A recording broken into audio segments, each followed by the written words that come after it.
Hey everybody, welcome to Grim Goals. This is Gabby. This is Ricky. That's Justin. Welcome to our GrimCast.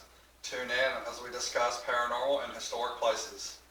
Hey everybody, welcome back to this week's episode of our GrimCast. As you can see, We're back. we have got rid of most of the back to school yuckies, and hopefully they will stay away because filming by yourself is not fun. So welcome back. This week we're going to be revisiting our topic from our original episode about Dorothea Dix Hospital, and we're going to talk about who Dorothea Dix was, like more about who she was and what she believed in, and just details and facts about her life. Because as we were researching for the hospital, there was just so much about her as a person, it didn't make sense to try to fit it all into one episode, so we want to kind of break it up. So to start out with, she was born in Maine. Her childhood was less than savory. She had an alcoholic father. Her mother had mental illness. Yeah, I think so. She suffered with mental illness. So Dorothea grew up in a pretty abusive situation, her and her siblings. So after a time, she was what? 12 years old. She was sent to live with her grandparents who then took care of her, which is why she wanted the hospital and stuff named for her grandfather versus herself. So Well, her grandparents were pretty wealthy too. Yeah. Yeah, So they were like wealthy. prominent. And it was in Boston, I believe, is where they moved her to. Yeah, and her, well, as we talked about in the hospital history, her grandfather was a doctor also. Yeah. Elijah. Yeah, Elijah Dix. Dix. So that's what she wanted the hospitals in his memory or in his honor. So after, I got my little notes here, so we're going to try to stay in order here, but if we veer off, then please forgive us. And we're also really new at this still, and we're really learning how to film and how to make this something you guys want to watch. So if you have anything else you'd like to see or a better way that we could do this, please let us know down in the comments. Absolutely. So it is, of my opinion, based on what I've researched, that she cared so much about mental health issues because she herself suffered from mental health issues. So Yes, she did. I think it's more of like back then, I think it's like what we see now is seasonal depression, and I think that's more common. Back then, it was more so a mental illness, and well, as we all know, mental illness wasn't probably accepted isn't the right word, but it was thought to be caused by, spiritual issues would be a mental illness. So, women having any kind of hormonal, any kind of imbalance too was considered to be mental illness. automatically, Yeah, if anything that wasn't normal was considered Yeah. a mental illness. Something was wrong with it. And very hidden away and very taboo and we're not going to deal with it. So, which is, I think, why they sent her, the doctors.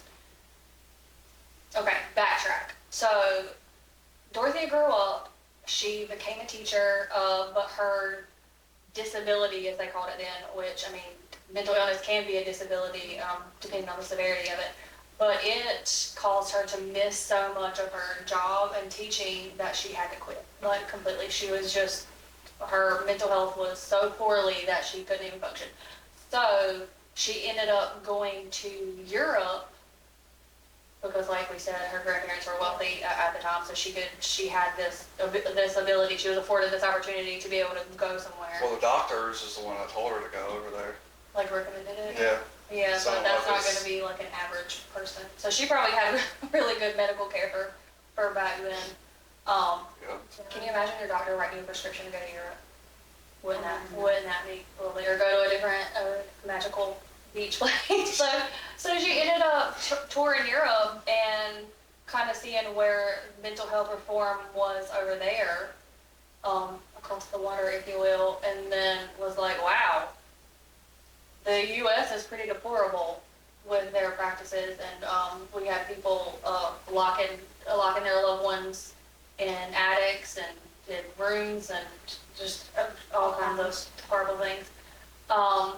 So she toured Europe, met with reformers in Europe, and this is what kind of sparked her wheels a turning to come back to the U.S. and then tour all these prisons and hospitals and mainly prisons, because she came back and she taught. Yes, she taught Sunday school. So in prison, it was Sunday school is what she eventually was doing in the prisons.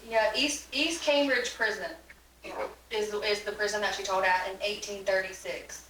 And so the prison, she was noticing all the treatments in this particular prison that were like really like prisoners didn't have heat. They were stripped down, naked, left in cells, solitary confinement for indeterminate times. Chained up. Yeah, no food, no water, no clean water, clean food, you know, I love that, but no, but they were treated worse than we would treat our animals now. And then you have criminals in the same capacity as mental health patients, because they were locked up just the same as if they were committing a crime. So you've got murderers in there with people that are suffering from depression, all smushed together, and nobody's receiving any treatment or any proper Just any basic care. humanity. Yeah, it wasn't a place to put them in to get better. It was just a place to hide them away from Yeah. society is what it was. Instead of trying to figure out what was going on with them, they just like, put them in a cell, let's just let them rot. So nobody had to really deal with it. Nobody wanted to deal with their child with a disorder, or with a grandma with a disorder, or whatever. But and on the flip side, back then there weren't really any mental health practices There wasn't. to try. I mean, it wasn't until people like Dorothea were speaking out about treatments and trying to get people well in these open air spaces and all of that type of stuff. It wasn't really a thing. Yeah, because the psych meds, they come out to what, like the 50s? Yeah, so I don't know if So, Yeah, we talked about that in our first. so it almost feels like she's when I got all this started. She was definitely. I mean, she was the pioneer of it. Yeah. But it took somebody that was mentally ill to be like, hey, you know, somebody like me might end up. I mean, if she wasn't afforded these abilities with growing up, or with having grandparents that could take her in that were prominent members in the community that had money that could be able to send her away to get, you know, what they believe would be proper treatment in a different area, in a different atmosphere. I mean, that very well she could have been locked in the attic or in the prisons too. So that probably You hadn't think about it like that. twisted her view on it. Like, this could be me if I were born into any other family. I mean, trauma. I mean, she obviously had a lot of trauma too. So just because she had wealthy grandparents and maybe lived a better lifestyle after a point, she suffered in her lifetime. Absolutely not taken away from that at all. But she was offered an out that a lot of people seemingly were not offered. As far, I mean, in that way at least. Also, too, though, you gotta look at it too, is maybe the grandparents wanted to help. You know, see a lot of these getting locked up. And they didn't want that for their. Yeah, they didn't want to help. They didn't want to try to figure out what's going on. They just thought something's wrong with them. Get them out of here. Because they were more concerned about their name back then too. Oh yeah, But keeping up appearances. Keeping up appearances with their name and stuff like that. So I think that had a lot to do with it too. And also, I think too, that I think it's just like just because of her grandparents being like a prominent family, like you mentioned, that opened doors up to the governors that's in the states, and it kind of opened the door so that way, you know. And she knew about the medical profession too.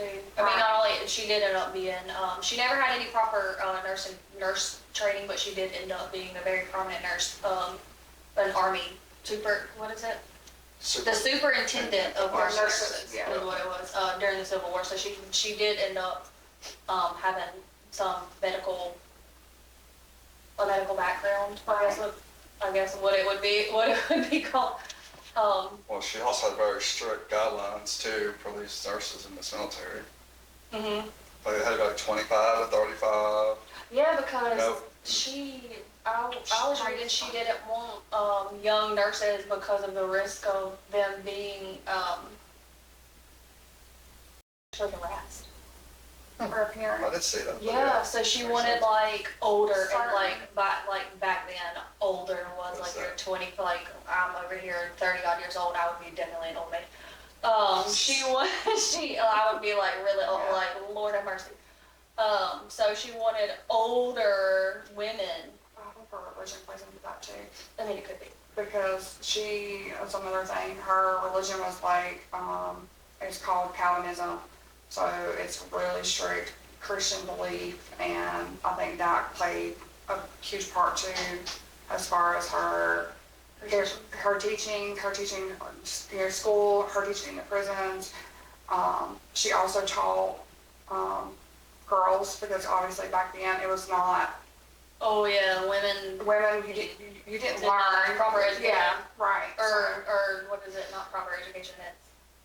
It's like you should have. They Theirs did. weren't afforded. Theirs weren't Yeah, afforded. they don't have. There was no book learning. So Back then, it was yeah. more like homemaker, so cooking and sewing and things like So that. she done that. She's taught other girls. Yeah. Academic. They weren't concerned about academics. There we go. For your girls. Well, they were raising wives. They were raising mothers and wives. Yeah. They weren't Right. raising Yeah. nurses and doctors and all the things that we want to raise our girls to be now, hopefully.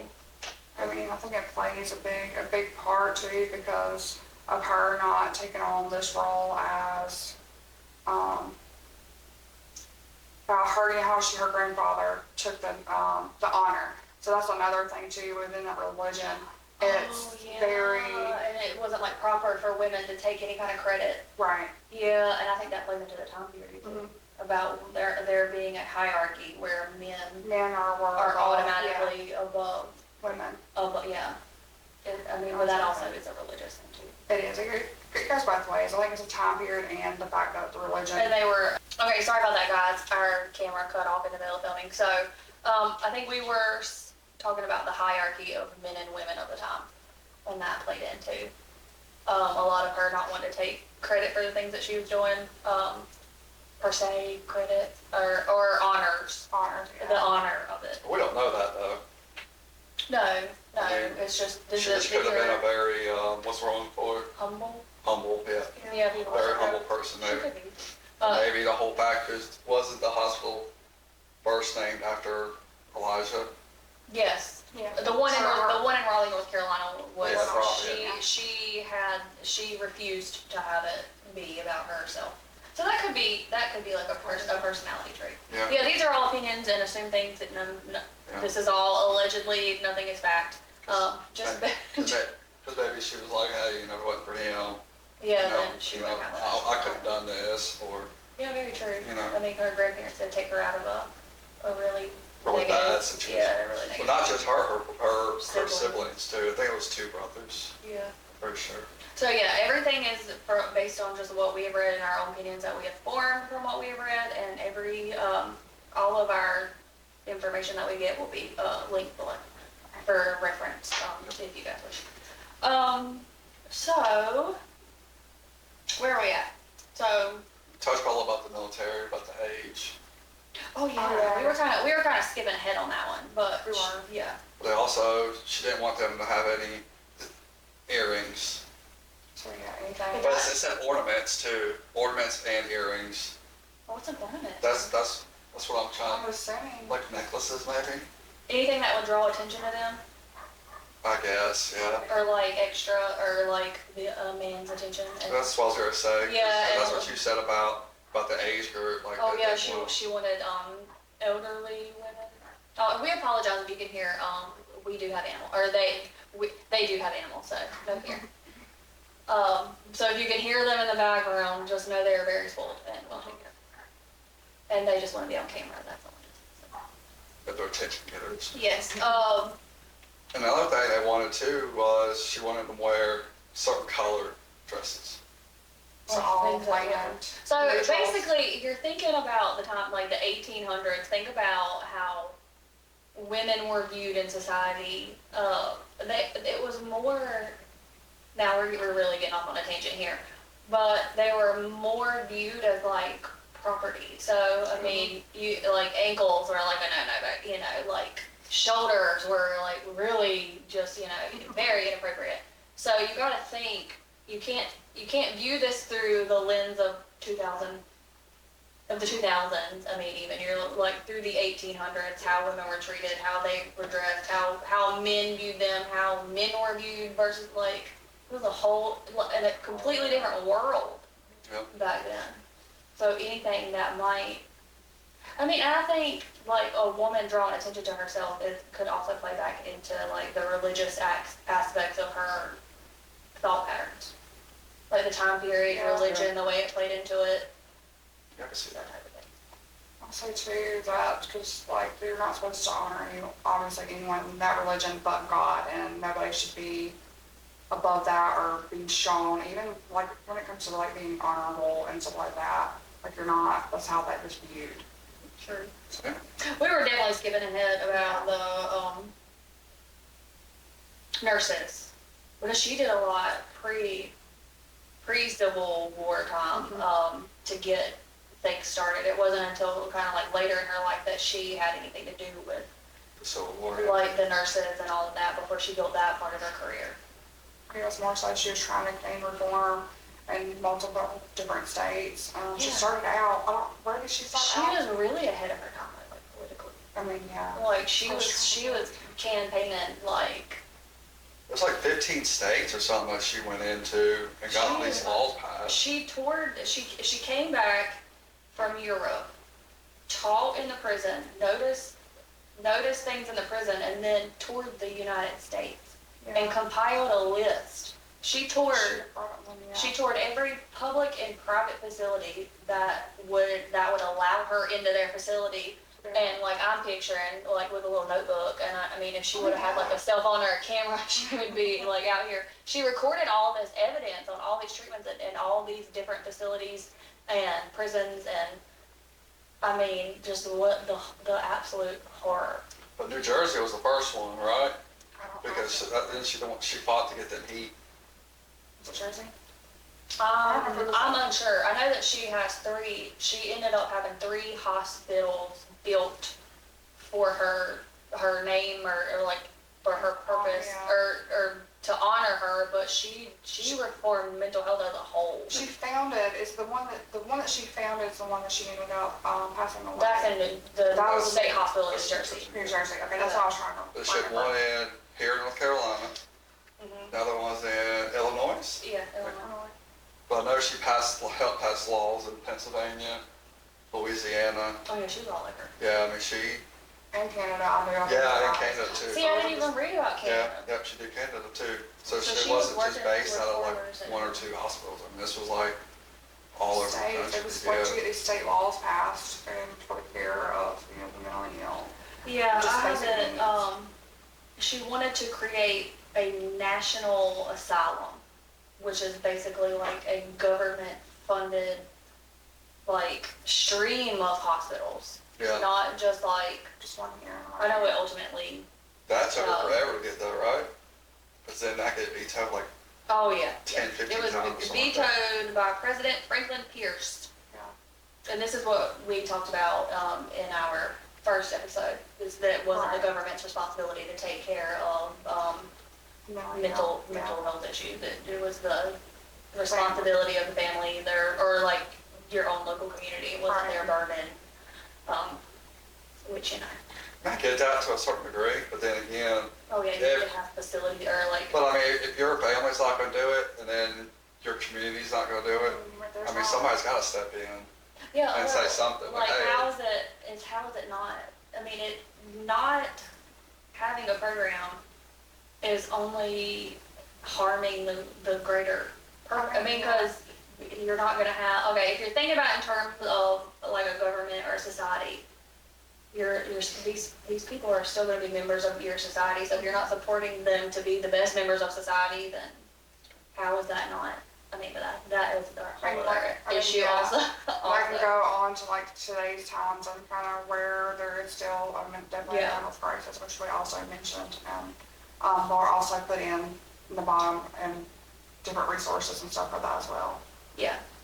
For anybody who's, needing that. Oh, definitely. We're still being much still on this. So we talked about, so she eventually did get, the bill passed, but it wasn't until other people stepped in and joined the cause. But she had like important people, like senators and members of local government. Yeah, we talked about that on our last episode. Like, What was the guy's name? Oh. She came down here to be a caregiver. Dobbins? It was Dobbins. James. Was it Dobbin or Dobbins? Dobbin, not Dobbins. No, it was a correction. Yeah. She came down to take care of his wife. Yeah. Or she ended up making friends with his wife just by happenstance, I Yeah. think. Or well, that's the way it read. They had no prior knowledge, and they just happened to strike up a friendship. Yeah. That ultimately turned the tables. As far as North Carolina goes. Right. As far as Right. Yeah. or getting things passed in North Carolina anyway. And there's many other states. From what I understand, what I read anyway. This could go much deeper. If you really take a deep dive, but we could probably be here for days. Mhm. I mean, really talking about all the things that she did with the government. I mean, or petitioning the government here and there and everywhere. It sounds like so. Okay, so she ended up establishing 3 hospitals we talked about: Jersey, Illinois, and the one in North Carolina, which we did an episode on. If you'd like to see an episode on the other hospitals, let us know. And we can deep dive into those things as well if that's something that you'd be interested in.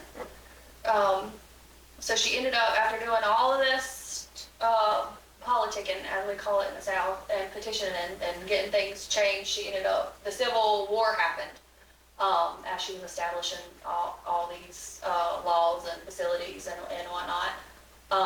In the 1800s, the Civil War broke out. So then she ended up being a nurse without any proper nursing training at all. She never went through a single course to be a nurse. She never went through nothing. No schooling. Yeah, never even went to college. Nothing. She was a nurse without any kind of nothing. Just straight, what is it, on the field training, I guess. Well, they say she was a nurse, superintendent of nurse. So, like, I think of it as like she wasn't actually a nurse, but she was overseeing the nurses. Yeah. To more, I guess, to make sure, hey, you're doing what you're doing is humane, ethical. Care, yeah. Yeah. Yeah, I never thought of it like that either. I'm picturing her like bandaging up people, but maybe she. I mean, she may have too. Yeah, I mean, yeah. I mean, But we don't know that. There's a lot of deaths in the Civil War. So, And she also helped Union and Confederate soldiers, not just one side. Yeah. So, could you imagine, all these people? I mean, yeah. I guess they probably need all hands on deck too, though. Or so I was going to say, you need everybody's trying to help everybody. It's kind of what it was, especially with these. Well, I mean, the first way that nurses. she believed it was probably like somebody's in need, we're gonna help the person in need, but without Regardless basing it of on politics anything. or creed or whatever, what have you. Well, also too, just a little bit about Civil War stuff I know, like even like brothers would go to war in the Civil War and they were on opposite sides.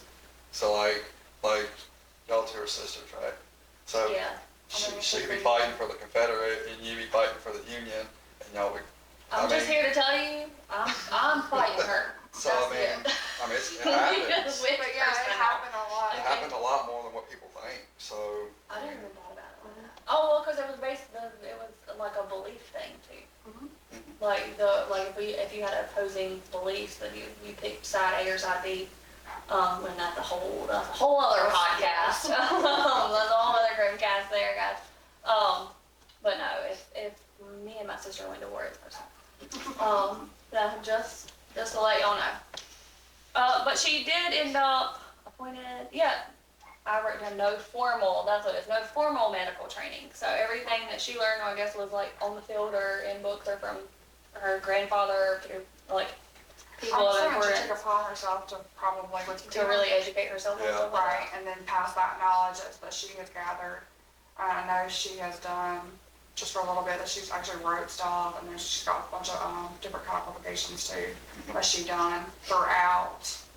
So I mean, it could just be a part of that, and then with the nurses. I mean, and this is just a really short little snippet of her very long life.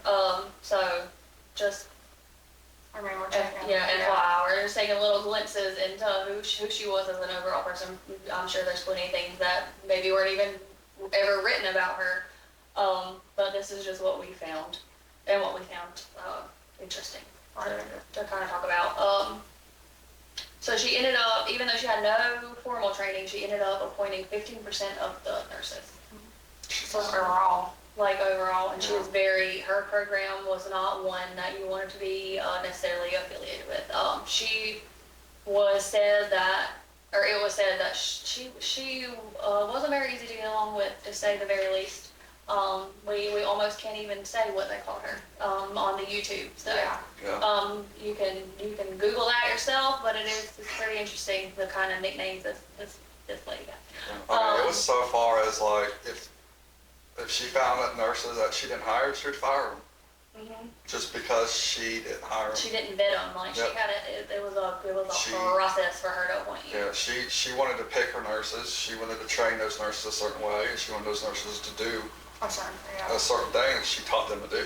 Yeah, I've never been in nursing school, and I know plenty of nurses that had a hard time, but it sounds like maybe nursing school these days would be would be better than what the program she was running, bless her heart.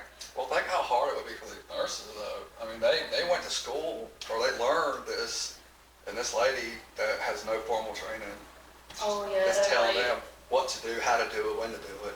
Yeah. I'm sure it wasn't after easy. After you had your formal training then. I'm sure it wasn't easy for her to do it either. Nurses, with these old ladies coming in there, that she wanted to appoint all them old maids. I never thought about it like that. That would be, can you imagine? I mean, I'm sure there are people that don't have to imagine knowing more than their boss or whatever in your career, but I imagine that wouldn't be So I mean, I think it goes both ways on that too. I mean, it's not just one-sided. Right, but they you gotta look at what Dorothea went through with the nurses, and the nurses had to go through. Yeah, they didn't have very nice nicknames for her. I mean, and we're talking 1800s. Bless. But give it a Google. That's all we're gonna say. Give it a Google. But she really, her heart was definitely in the right place. I think after viewing the kind of treatment that patients had in general. I think a lot of it is just she got tired of seeing it and she wanted to change. I don't think it was personal or anything like that. It's just like, you have these people that have a mental illness, they can't help it, and you're locking them up, you're chaining them up. Absolutely no treatment. There was absolutely nothing at all happening to make these people better in any capacity. Nothing. They were hidden away. They didn't exist. So I don't think it was personal. I think it was just she wanted it to be fixed. And she did something to fix it. Yep, and she was gonna try her hardest to fix it. And ultimately, she did make all these reforms. And if you think about the way practice, I mean, we've advanced far beyond because of science and the medication. Now, we don't have all these what we would consider barbaric things happening. Maybe not as much. I'm not saying that things like this don't happen now, but most certainly we have different avenues that we can pursue as far as mental health medications. We don't necessarily have shock therapy, insulin therapies, cold ice therapies, lobotomies. Yeah, I mean, yeah.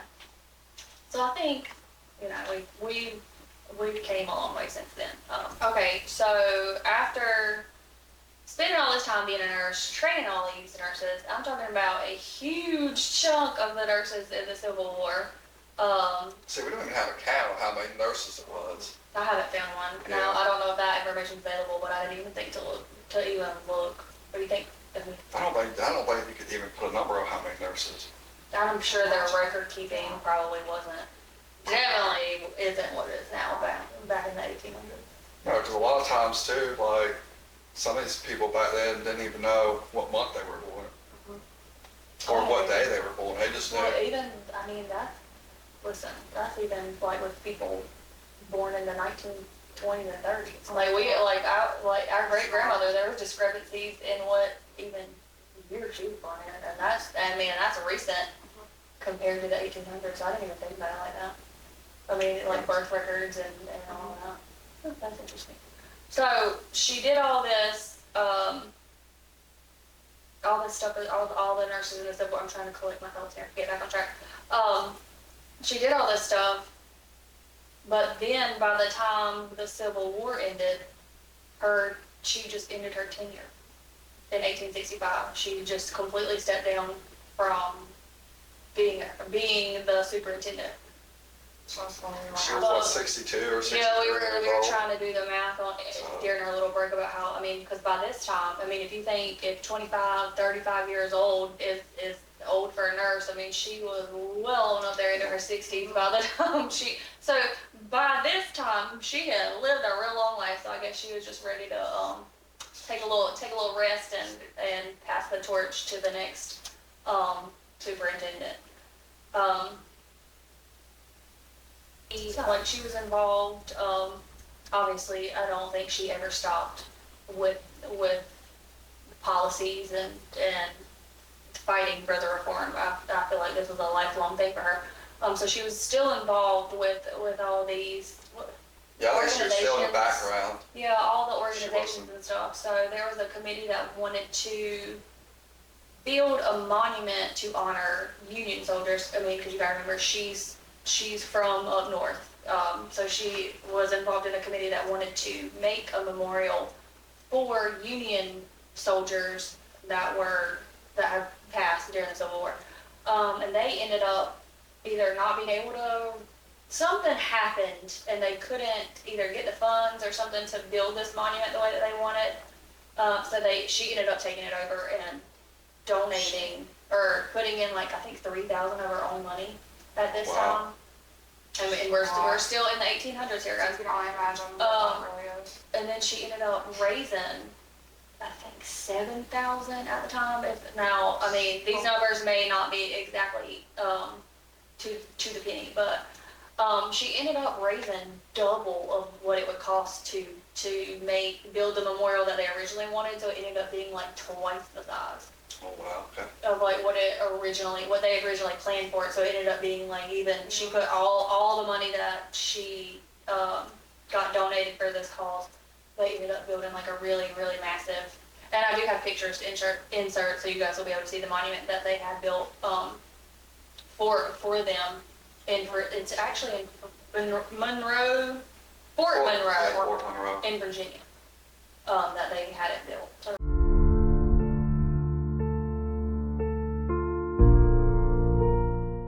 okay, sorry about that, guys. I don't know what's going on with this camera, but this house drains a battery. I don't know what we say. It's Francis. She's got to have some energy. The house spirit has to have some energy to create chaos or something. So we apologize. Oh, we've got some stories. Oh yeah. If you would like some Francis story times, let us know in the comments, and they will be happy to oblige. I don't have anything. I don't have a Francis. Okay, no big She deal. has a Charles, but that's a whole different story. Charles stays outside. Okay, that is a whole other story time, but if you're interested, let us know. We'll be happy to discuss. Oh, yeah.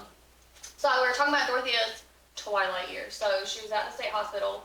I won't know where exactly we stopped until I go back and edit this. So please forgive me if there's some overlap. I am still new at editing also. But like we were talking about, you would assume that she had some type of medical treatment in the facility, but she was not like an active patient. But I mean, it would be assumed that they took care. I mean, she had to have had somebody to take care of her. I mean, as you age. Well, my mom, so they said she suffered from depression, right? Mm-hmm. Well, then you said something about being like seasonal. Seasonal depression. Yeah. So like, to me, like I haven't looked at that term up, but it seems like it's a depression that you just go in and out of. Right? Seasonal depression is like defined as it's like seasonal. It's a seasonal affective disorder. So it's actually called, like, the acronym is like SAD. So like when the seasons change and it starts getting dark early and it's cold and people stay inside, it's a depression that basically happens mostly in like the winter months. So it like changes with this, like, and then when it starts warming up, So you burn out. yeah, the and- sun's shining and the weather's nice, it kind of pulls you out. That's what I'm saying. Like, so she's done all this kind of stuff. So like when you said, okay, she got put in a house, she went to the hospital, like, it's a hot suite, right? And Yeah, you said, okay, well, we don't know if she's a mental patient or not.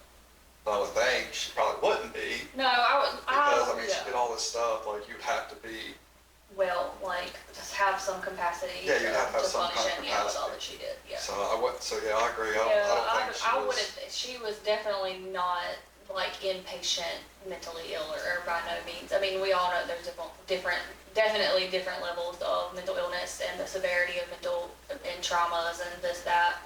That's but another thing no. about back then too, that you said there was different severities. So I think back then, they didn't look at it like that.